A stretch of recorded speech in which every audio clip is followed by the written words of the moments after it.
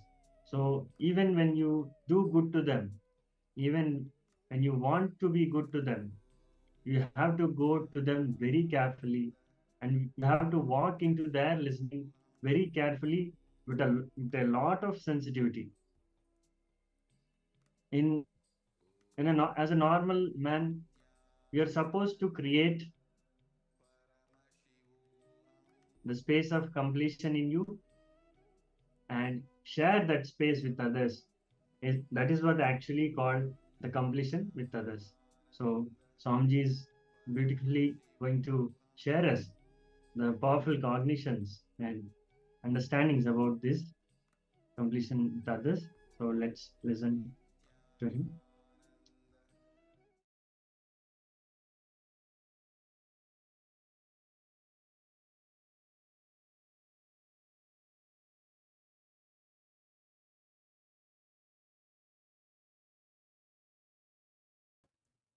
Please understand, you have to have tremendous sensitivity towards human being unless you are a great master. If you are a great master, you should not have any sensitivity to human emotion because they are useless.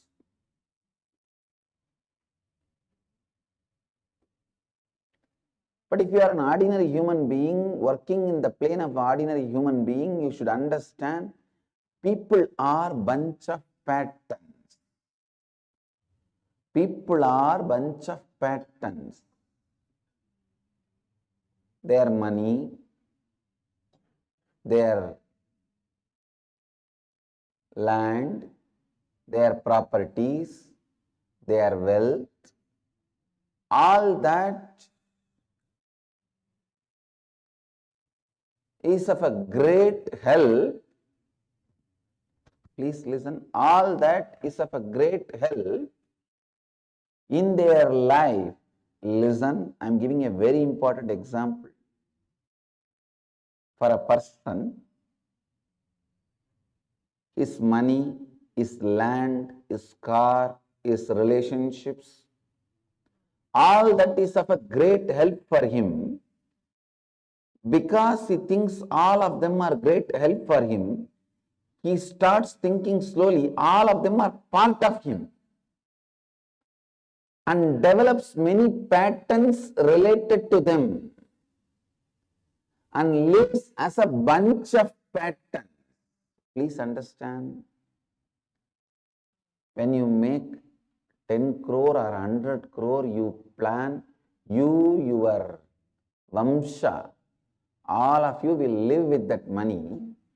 But by the time you make that money, you start thinking that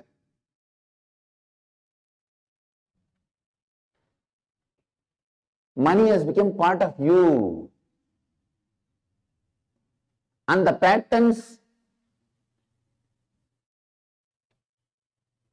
around money has become part of you. Understand, then by the time you have 100 crore, you are no more capable of living because you have already become a bunch of patterns. Bunch of patterns. Human beings are a bunch of patterns. So, even when you do good to them, even when you want to do good to them, you have to go near them very carefully. You have to talk into their listening very carefully with a lot of sensitivity. In your case, a normal man is supposed to create the space and completion in you and share that space with others. That is what is completion with others.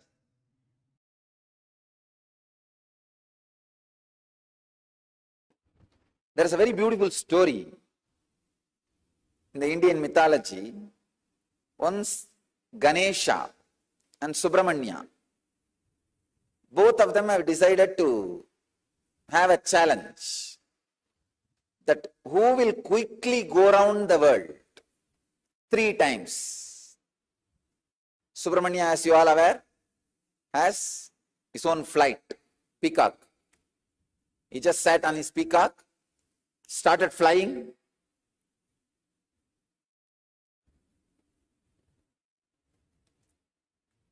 crossing the continents, crossing the oceans, hills, once, twice, thrice.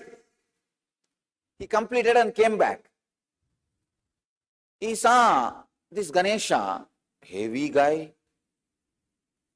His vehicle is a rat.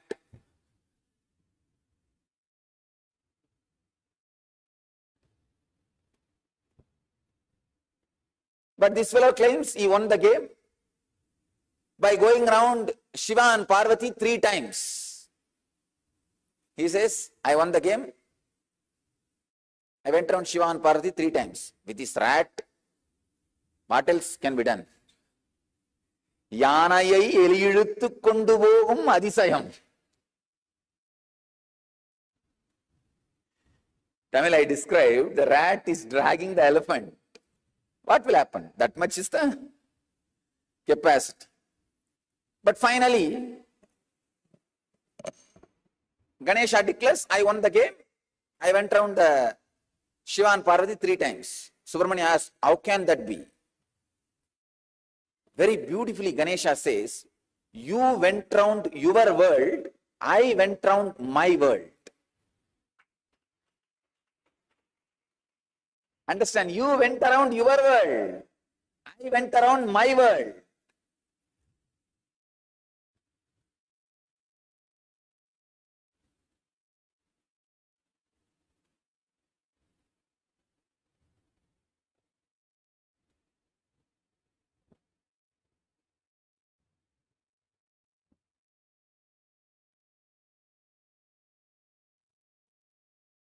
You went around your world, I went around my world.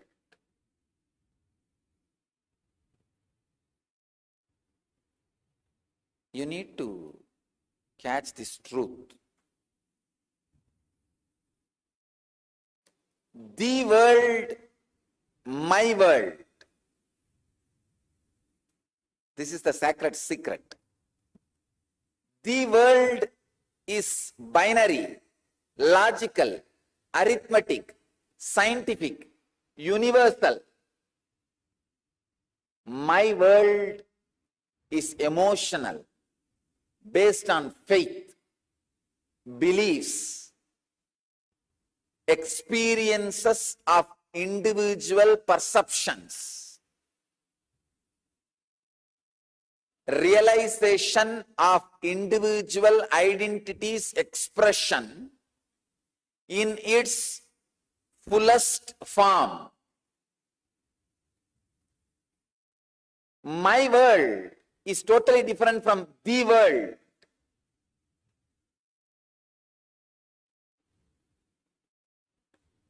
When my world is completely in tune with the world, you are a Jivan Mukta.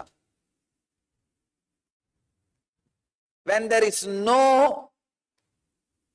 conflict between my world and the world, please understand, people who are always going around the world are caught in agitation, anger, stress, rajas.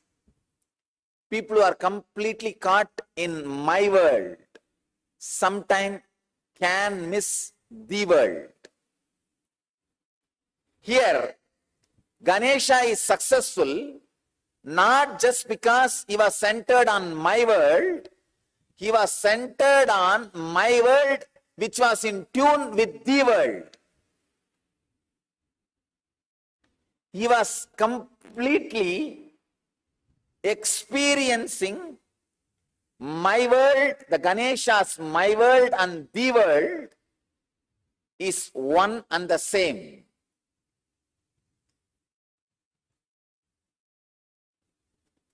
Ganesha's my world and the world has become a solid experience for Ganesha. Understand? Ganesha's my world and the world has become a solid experience for Ganesha. I'll give you a clear picture. How ordinarily people are caught between my world and the world and start preferring between these two, someone. When you start preferring the world, your whole life ends in depression. You are drained in my world. When you start preferring my world, sometime you can lose your balance and get into some fantasies and whims and fancies. My world should expand and grow and completely should be in tune with the world. Ganesha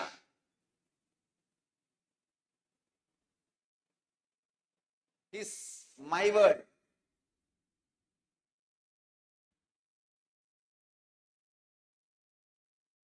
And the world.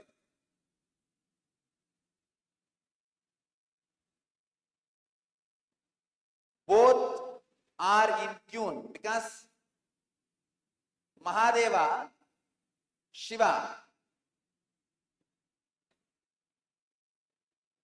and Devi.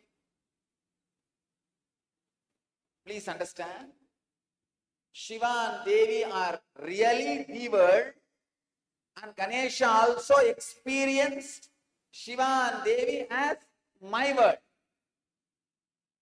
Please understand, they were really cosmos, and he is also experienced them as cosmos. So the my world and the world has fallen in tune as the experience of Ganesha. So he going around Shiva and Devi is literally going around the world. Even though he said he went around my world, in his case the my world is the world.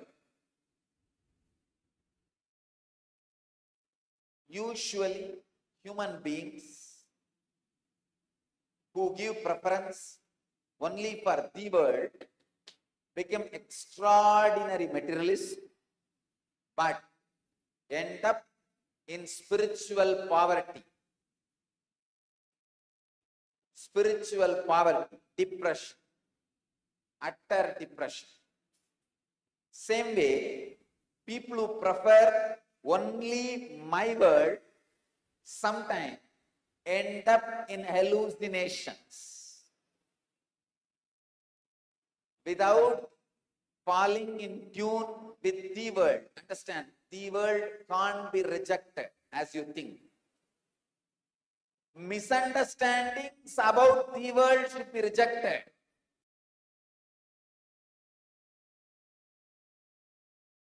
Listen, completion with yourself is more like a spiritual practice. It is with completion with others, the life itself starts. Listen, it is from the completion with others, the completion with others, I can say, this was the greatest contribution of Vivekananda. Swami Vivekananda's greatest contribution to Hinduism. He brought this idea of completion with others to the front.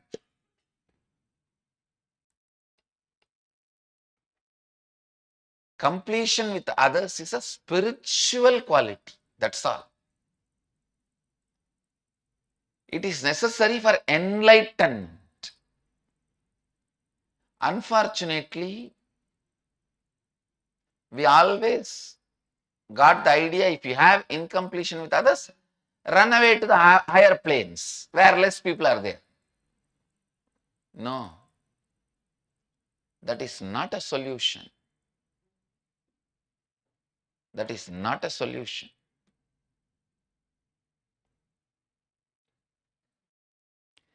Completion with others is the basic necessity, the basic quality you need for enlightenment.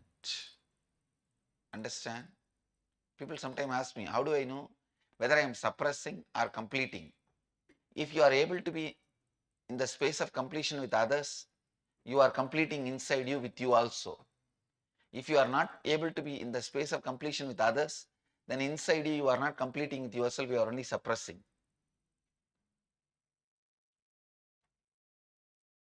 So the scale to find whether you are completing or suppressing, completing or brooding over, completing or waiting for a chance to take revenge. I have seen many people. The name of completion. Now I am completing, but I am not going to keep quiet. I will wait for time. When my time comes, I will tell you what to do. I will do what needs to be done. Completion with others is a spiritual practice. Completion with yourself is like Mahadeva. Completion with others is like Devi. Devi is required for the life to happen. That is why in all our temples, I have put Devi along with Mahadeva. I have not put Devi as a separate deity.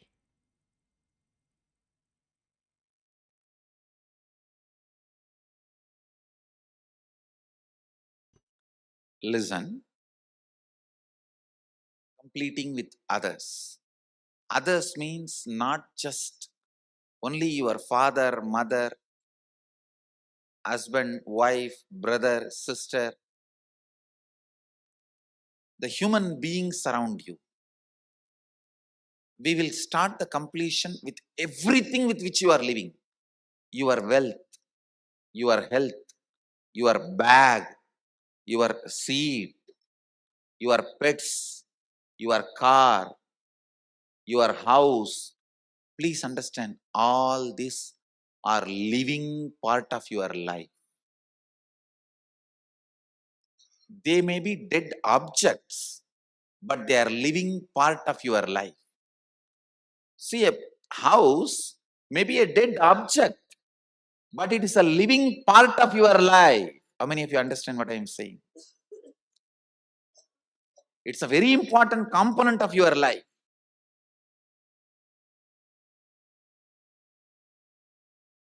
First, we will start completion with all the human beings with whom we are living. First step, completion with everything. With every human being. First thing you need to do is deciding, I have to bring completion with others, with whoever I am living. I have to bring completion with whoever I am living.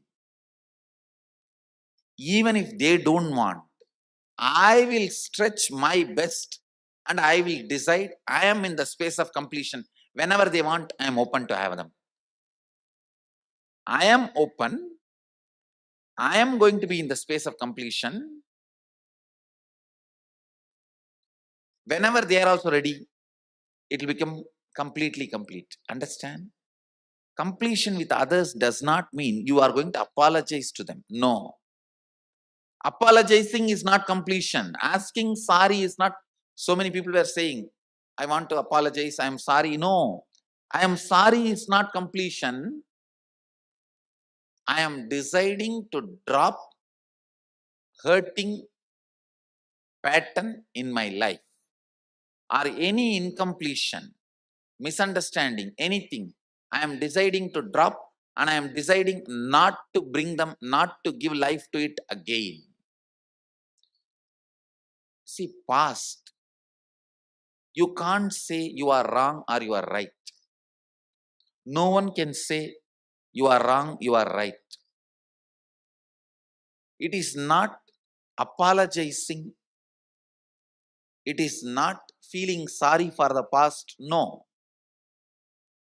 Deciding, I am dropping this incompletion, hangover of the past, and I will not allow this to happen once more. Completion is actually responsibility, not apologizing. See, apologizing or feeling sorry comes out of powerlessness, but completion comes out of responsibility. Understand the difference. Please listen, see the difference. Now, when I am saying you need to complete with your mother, with your father, with your brother, with others, I am not asking you to apologize. I am not asking you to call them and say, oh sorry, oh sorry, oh sorry, bus bus. No. No. Feeling sorry comes from powerlessness. That is not completion. When you call, you explain, this is what has been perceived by me. Here, I am not interested in looking into you are wrong or I am wrong. That will only create more and more anger, hatred, and suppressed violence. I am only saying one thing. I am ready to drop the past and its powerlessness, incompletion. I am declaring I am dropping the past and I am complete. I don't have incompletion. And I will not create any incompletion anymore. Your decision and declaration, when it reaches them, you will suddenly see they also open up and start coming towards completion. But first, you need to be prepared.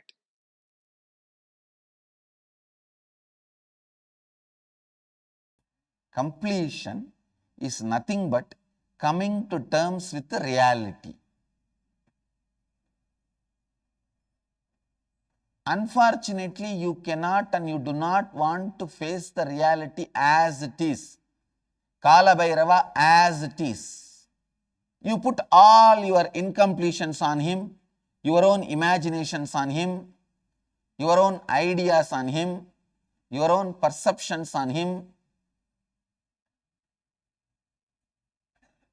Anything between you and the reality is incompletion. And coping up to face the reality is completion.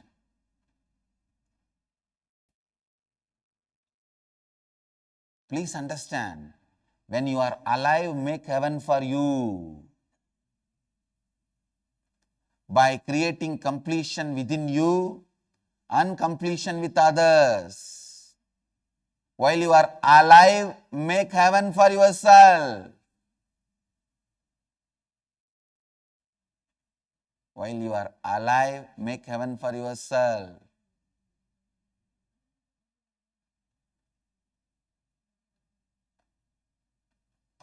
Don't make hell for you.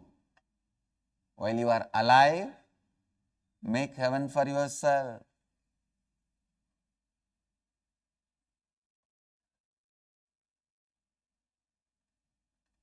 If you are in the hell now, if you die now, don't think you will move to heaven or somewhere else. No. To terms with reality. Today meditate on this. Coming to terms with reality is completion. I am not saying you should not change reality.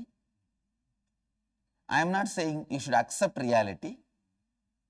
I am only saying reality should not make you powerless. That's all. Be powerful in front of reality, with reality, and you will know where you can change, where you have to change.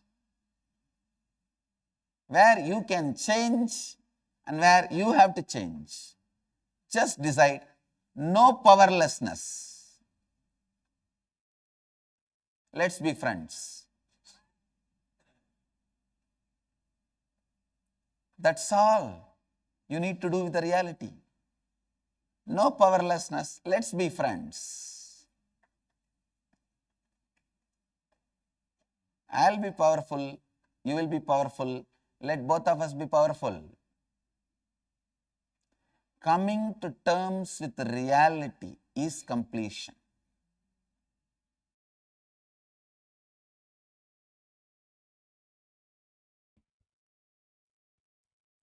When you feel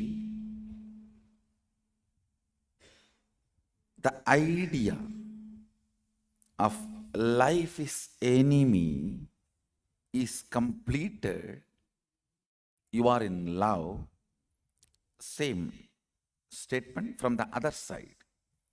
When somebody loves you, when you feel the love of somebody, understand? Love is actually a power. When somebody empowers you with their love, suddenly the idea life is enemy will be forgotten. Understand, listen carefully. I am not saying when you feel empowered by somebody's love, when you love somebody and empower, the poverty will disappear or the disease will disappear. But I am saying, when you are empowered by love, when you empower somebody with love, the idea life is enemy will disappear. You will justify even the state you are experiencing. Even if you manifest poverty, you know how to cognitively justify. You will say, oh, I may be in poverty, but life is not enemy. Life is just. I know.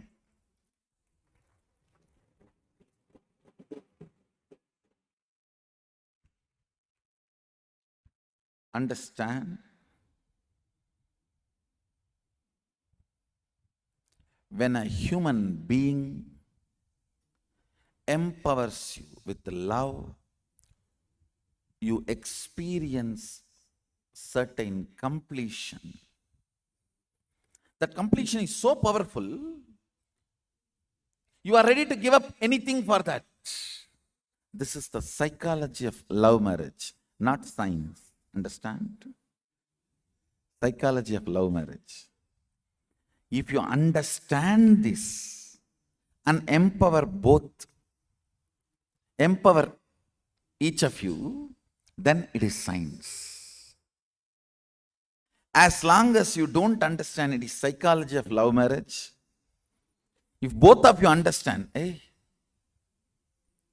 when I empower you, you forget life is enemy and you are complete. You are rejuvenated, fueled, inspired to run the life. When you empower me, I feel that. When both of you understand this and decide to empower, it is called science. When both of you understand and decide to blackmail each other with this, that is called marriage.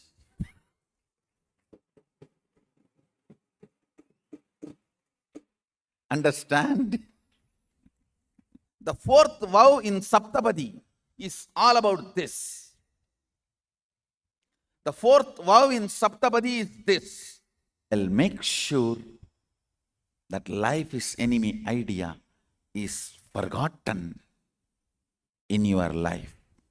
Each one commits to the other in front of Agni. The idea life is enemy is forgotten, irrelevant, redundant. And I tell you,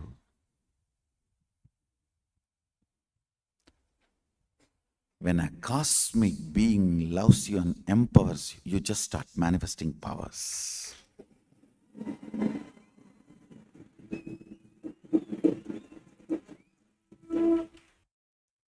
Power manifestation is nothing but beyond your body and mind, your being feeling, I love you.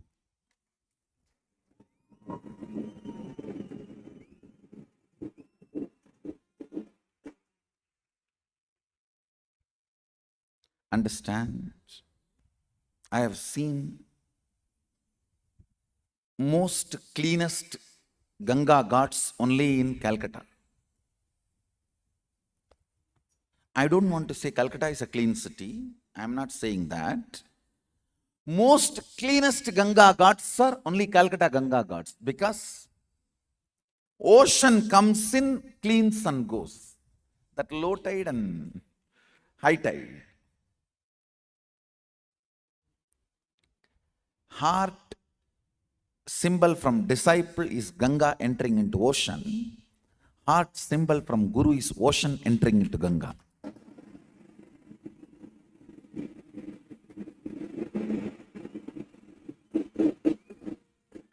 Heart symbol from that side to this side is completion. Heart symbol from this side to that side is power manifestation.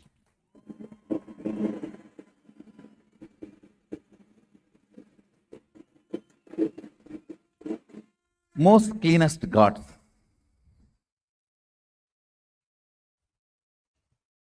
Not when Ganga flows, but when ocean flows.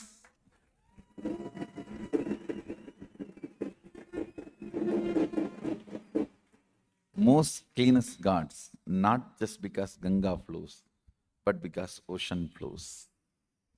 I tell you, the fourth vow in Saptapadi, Chatvari Mayoba Bhavaya Vishnustvan Vetu Bhavaya, I think not Bhavaya, Bhavaya. You should decide to practice, means manifest this 7 vows, then get married in front of the fire, Agni. Understand, if an ordinary human being initiates you and supports you with whatever he or she has, that's called love. A higher being supports you and initiates you with whatever he has or she has is called initiation.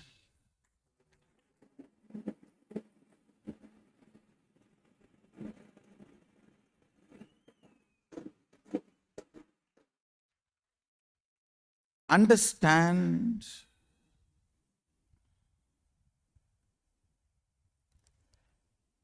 even if you think you are following same principle, from whom you hear, listen and follow matters.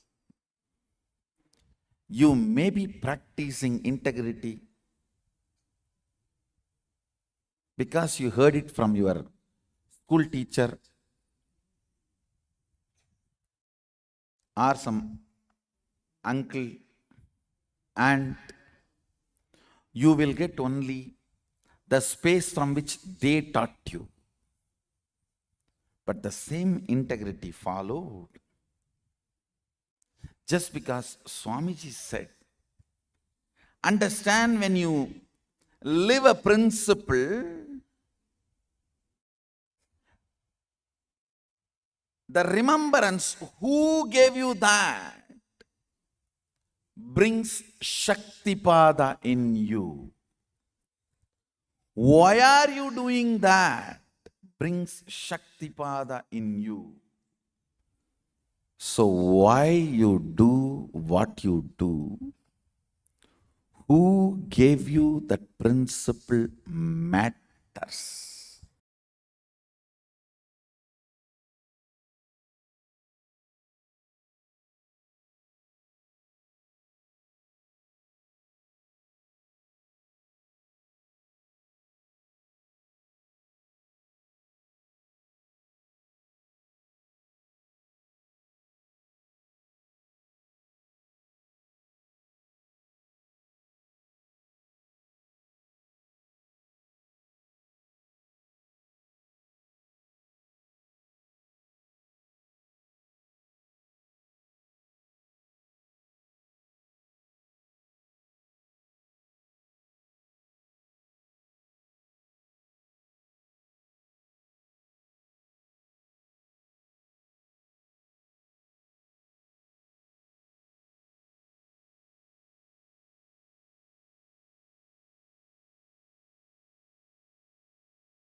So,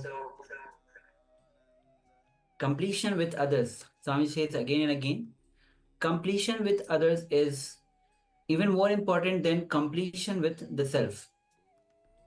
And of course, completion with others, you have to, not only it gives you completion with the self, it opens up in different dimensions of you. So now we'll be entering into the internalization exercise.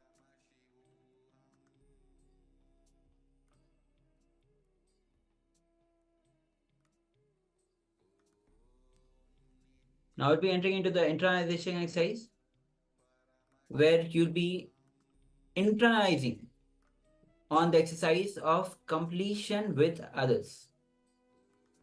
Yes, we have started the process of writing down all the significant relationships in our lives. And we also created the 3 columns: my incompletions, the world, and my world. So we're going to move into the second step, means reliving is relieving. So we have written down all the incompletions, as many as have come. If you have not yet written down the incompletions, you can add that at this step. So just for recap, for those people who joined in afterwards, my world is all your perceptions, all your ideas, conclusions, decisions, notions, whatever you have decided based on the source incident of the incompletion. So your mother might have shouted at you for you grabbing some candy that you are not supposed to take. At that moment, you felt like she doesn't want you to be happy. That is not the world, that is my world. What is being perceived? It is your judgment of the situation. And the world is the factual happening of the situation. Yes, she has scolded you because you have taken the candy. So these things we wrote down already. In this step, we are going to relive the accident vividly. Means the past powerlessness, which is influencing your very thinking, those incidents. So let us all settle down. If you are yet to find the incidents, you can go back and see where you have the incompletions with the significant people. That can be your mother, your father, your siblings, your extended family, maybe your neighbors from your childhood. Start with the earliest memories. This is how we started writing down, because it is always the childhood years which are shaping us, which are putting the engrams. It is, we come as a blank canvas, and in the young childhood years is when we start developing the incompletions. So let us look in, starting from the earliest relationships that we have, all the memories that create pain in us. Might be as simple as my sister got chocolate and I didn't get it. She was allowed to stay up for a longer period of time. I was not allowed to stay up late. These kinds of moments, go into the incident. Don't treat it as a blanket statement. Even though painful incident might have happened multiple times, treat them as individual, independent, disconnected incidents. It's not that there was a pain shaft in your life. We have learned that word, right? Pain shaft, where we connect disconnected incidents and we create a narrative. So look at the incident and vividly relive the incident. All the participants, all the people who are present at that time, look in, how did you feel about them? Maybe you felt that your father was partial. As your mother was raising her voice, he supported her. And because he supported her, you were not able to stand up in that situation. So it might be a complicated situation. You just look into what you felt about every person in that incident and write that down. Relive the incident again and again in your inner space until the painful emotion settles down. You will see after some time it is just like watching a movie in your inner space. It will not be a painful remembrance. It will leave its grasp on you. So hoping that you all call the exercise. If you have any more questions or doubts, please let us know in the chat. We're going to project the slide in just a few moments.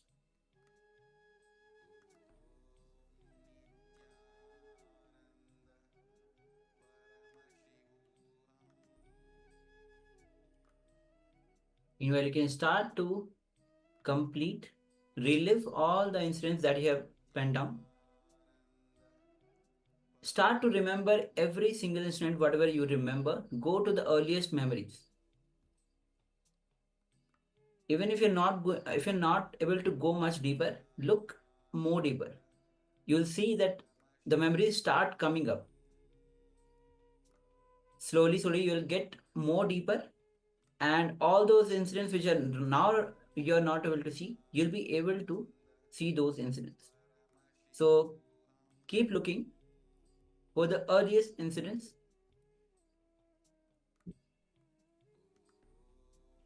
and relive. When you relive, you become that person when you are in that situation. You forget your present conditions, even your present intelligence that you have right now. You totally forget that. You become that what were in that situation at that moment. You just become that and totally relive that situation. Same clothes that you had, even the smell, the people, everything as it was, and relive completely. When you relive, you relieve. Each incidents keep on reliving. The moment you relive those incidents, it will leave your system, and those patterns will not have power over you. It will lose power over you. And the moment you get completed with those patterns, you will see that all these patterns are it's like the anchor which is pulling you back all the time. So when you get completed with these patterns, you'll see you live in the present and you're not binded by the past. So you'll have opportunities opening up. So let's get ready. We'll be projecting the slide.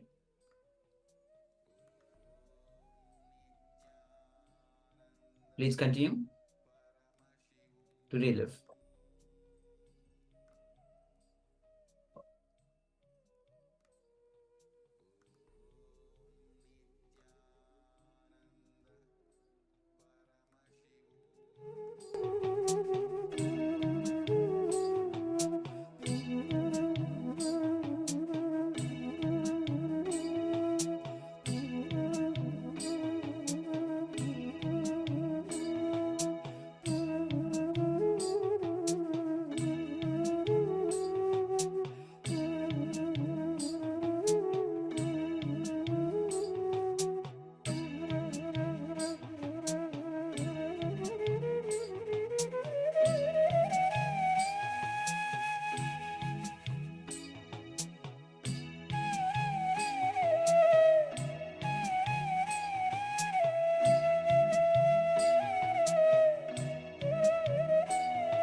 Now you can relax, and if you are still doing the completion, please continue to do so.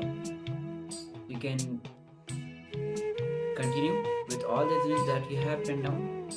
Because of time constraint, we'll be moving on with the power manifestation session. Yes, you can take a moment and complete with all the incense that you have penned down. You can carry on with that. We'll be continuing with the power manifestation. And Yes. Yes, we want to thank all the participants who so sincerely entered into this powerful completion technique. We're going to continue the completion with others throughout this day, as this whole day is designed for the completion with our team lead. So all these people who are relevant in our life. And even our power manifestation sessions are aligned to the completion with others. So, Vak Shakti scanning. Again, our Vak is polluted by the words that we give, but we don't mean them or we don't fulfill them. In this round, we're going to scan our own Vak and see all the diluted promises that we have given specifically to our family members. So many times we are questioned or we are asked something and we just say, yes, yes, yes, yes, I'll do. But inside we don't feel it. We know we are not.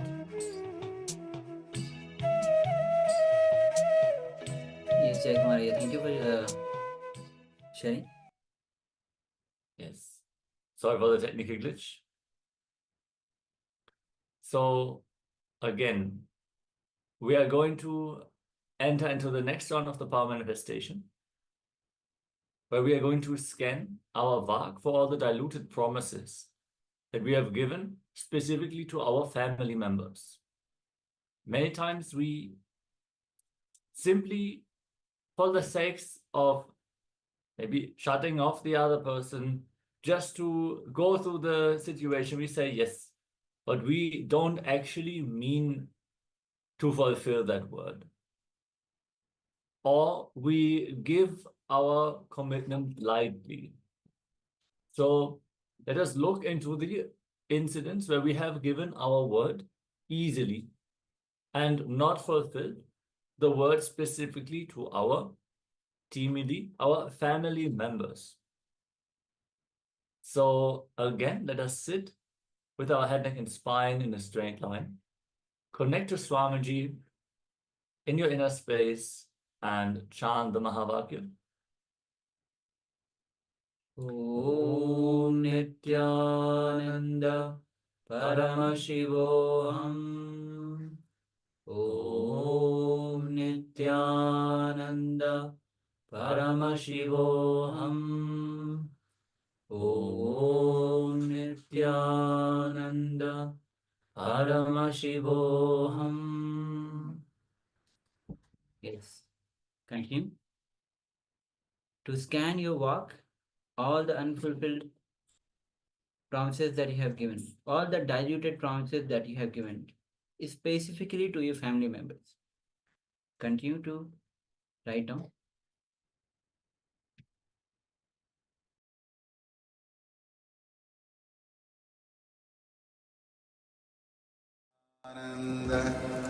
Paramashivoham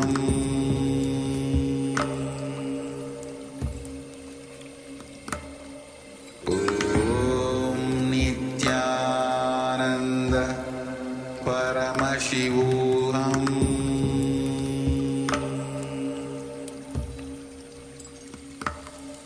Om Nityananda Paramashivoham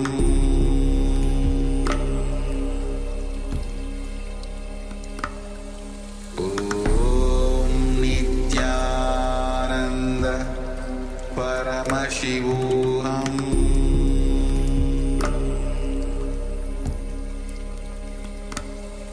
Om Nityananda Paramashivoham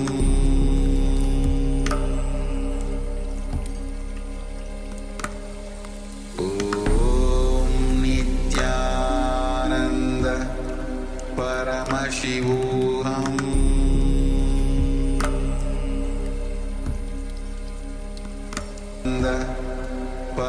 Paramashivoham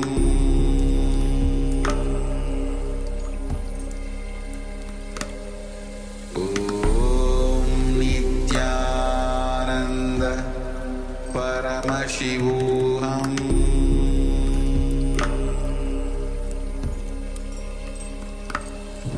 Om Nityananda Paramashivoham Paramashivoham Om Nityananda Paramashivoham Om Nityananda Paramashivoham Paramashivoham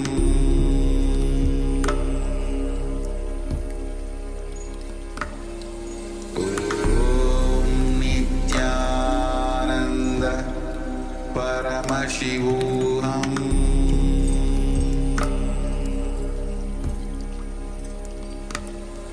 Om Nityananda Paramashivoham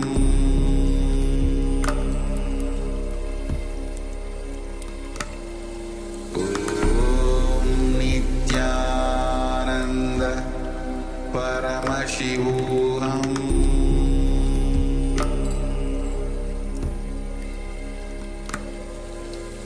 Om Nityananda Paramashivoham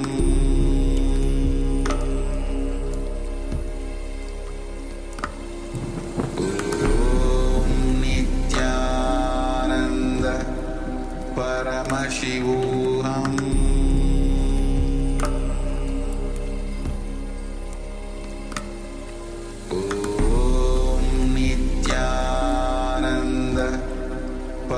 Paramashivoham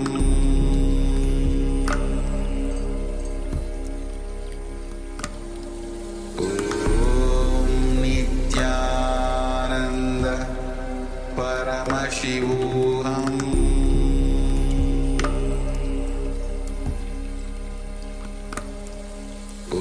Om Nityananda Paramashivoham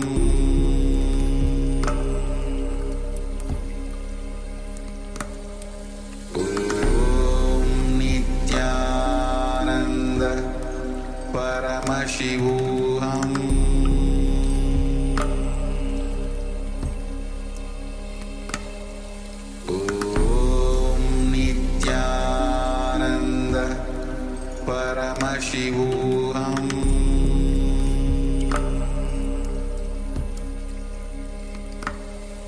Om Nityananda Paramashivoham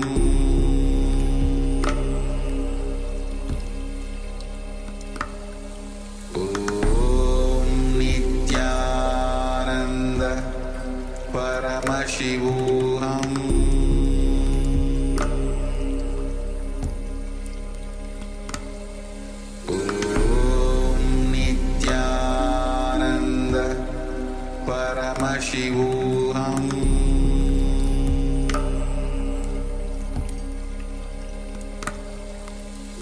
Om Nityananda Paramashivoham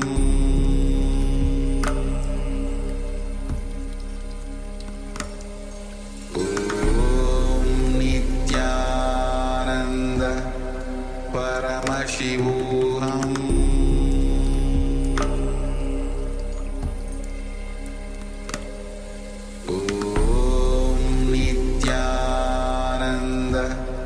Paramashivoham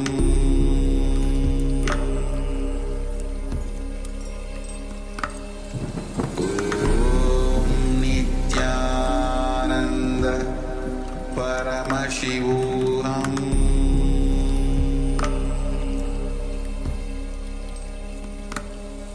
Om Nityananda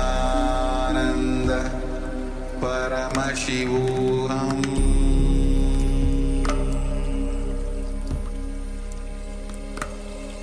Om Nityananda Paramashivoham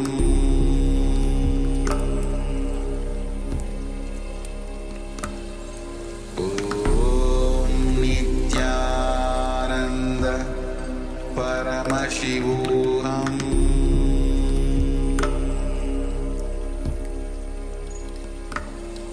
Om Nityananda Paramashivoham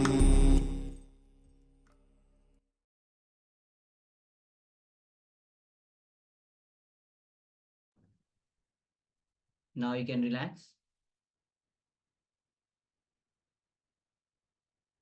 from all the promises that and diluted promises that you have given, especially to the family members. And once you have completed, you will be entering into the second round of the power manifestation. Yes, in this round, we're going to scan all the unfulfilled declarations that others have given you.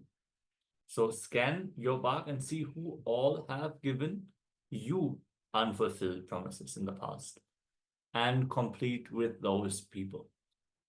So not only the unfulfilled declarations that we have given to others, but also those by other people where we still hold the grudge, we still hold the resentment.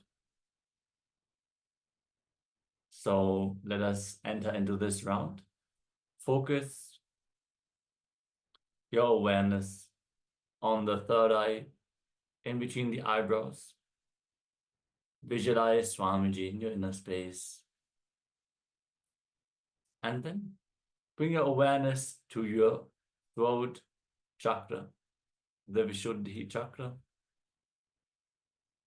Scan for all the unfulfilled words that have been given to you by other people.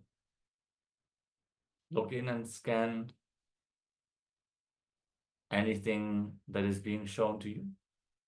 Completed. Allow the neutral zone to settle in, where you don't judge, you just witness.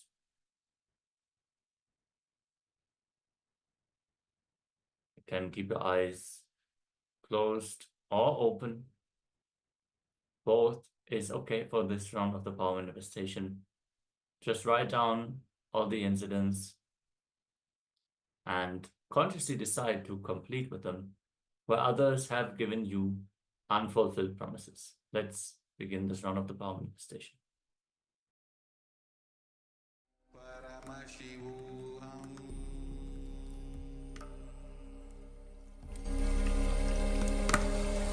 Om Nityananda Paramashivoham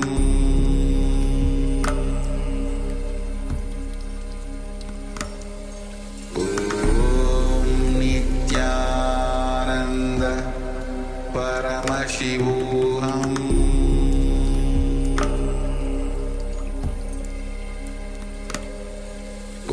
Om Nityananda Paramashivoham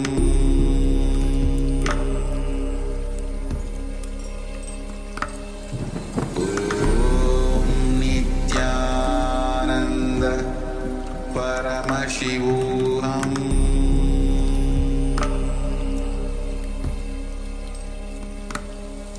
Om Nityananda Paramashivoham